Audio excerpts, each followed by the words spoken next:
एक बूढ़े भिखारी की अनोखी कहानी।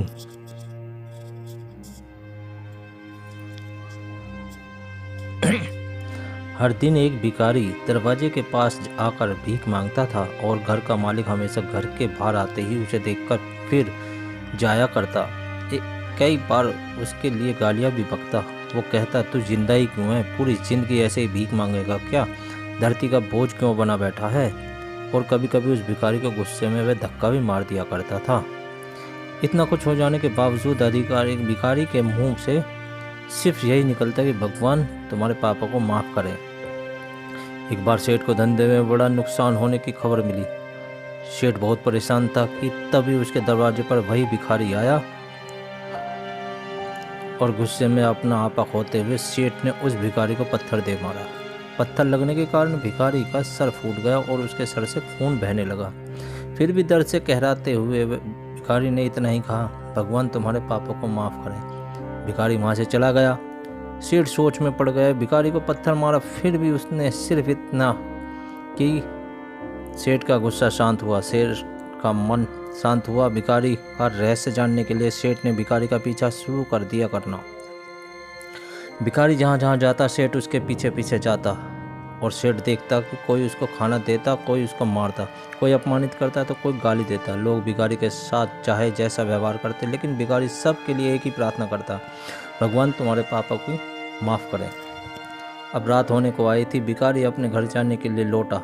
वो अपने घर पहुंच गया, लेकिन सेठ अब भी उसका पीछा कर ही रहा था। एक पुरानी टूटी हुई खटिया पर एक बूढ़ी औरत लेटी हुई थी। काफ़ी कमज़ोर और बीमार लग रही थी। वह भिखारी की पत्नी थी। अपने पति को वापस आता देख वह खाट से उठ खड़ी हुई। पत्नी ने अपने पति के भीख वाले कटोरे में देखा। उसने सिर्फ आधी रोटी बची थी, वो भी बासी। उसे देखकर वह बोली, आज बस इतना ही मिला? और हाँ, आपके सर से खून कैसे निकल रहा है? ये चोट कैसे लगी? बूढ़ा भिखारी बोला, आज बस इतना ही मिला, किसी ने कुछ नहीं दिया। सबने गालियाँ और धुतकारी दी, एक ने तो पत्थर भी फेंक कर मारा, इसलिए मेरा सर फट गया। एक गहरी ठंडी सांस लेकर बूढ़ा भिखारी फिर से बोला, यह मेरे ही पापों का फल है। तुम्हें याद है कुछ साल पहले हमने कितने अमीर थे? क्या कुछ नहीं था हमारे पास? हमारे पास हर चीज़ ज़रूरत से ज़्यादा थी, लेकिन हमने कभी किसी को दान नहीं दिया। और उससे भी बुरा हमने एक अंधे भिखारी के साथ किया जो द्वार पर भीख मांगने आया करता था।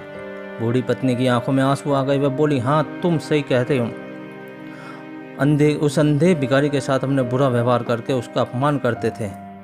उसे खाने के लिए रोटी की जगह कागज़ दिया करते थे, उसका मजाक उड़ाया करते थे और कभी कभी मारा भी करते थे। मैंने कभी उसको रास्ता नहीं दिखाया। एक बार मैंने उसके मुंह पर मिट्टी भी फेंकी थी और वह हमेशा दुखी होकर यही कहता, भगवान तुम्हारे पापों की सज़ा देगा, भगवान तुम्हारे पापों की सज़ा जरूर देगा। उसका श्राप सच हुआ और आज हम पूरी भरी जिंदगी में से गुजर रहे हैं। भिखारी बोला, हाँ उसका श्राप सच हुआ, इसलिए मैं किसी को बद्दुआ नहीं देता। चाहे कोई मेरे साथ कैसे भी बर्ताव करे, मैं हमेशा उसके लिए प्रार्थना करता हूँ। मैं नहीं चाहता कि कोई हमारे जैसी ज़िंदगी का अनुभव करे, किसी को भी हमारे जैसे दुखों का सामना करना पड़े। वो नहीं जानते कि वह कितना बड़ा पाप कर रहे हैं, इसलिए अनजाने में हुए पाप की ऐसी सज़ा किसी को भी ना मिले मैं नहीं चाहता। सेठ वहीं छुपकर सब चीज़ देख रहा था, सारी बातें सुन रहा था।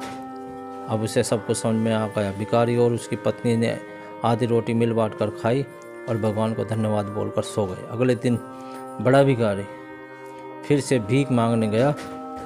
सेठ के घर के पास जाते ही सेठ ने पहले से गर्म रोटी उसके लिए निकाल कर रखी थी।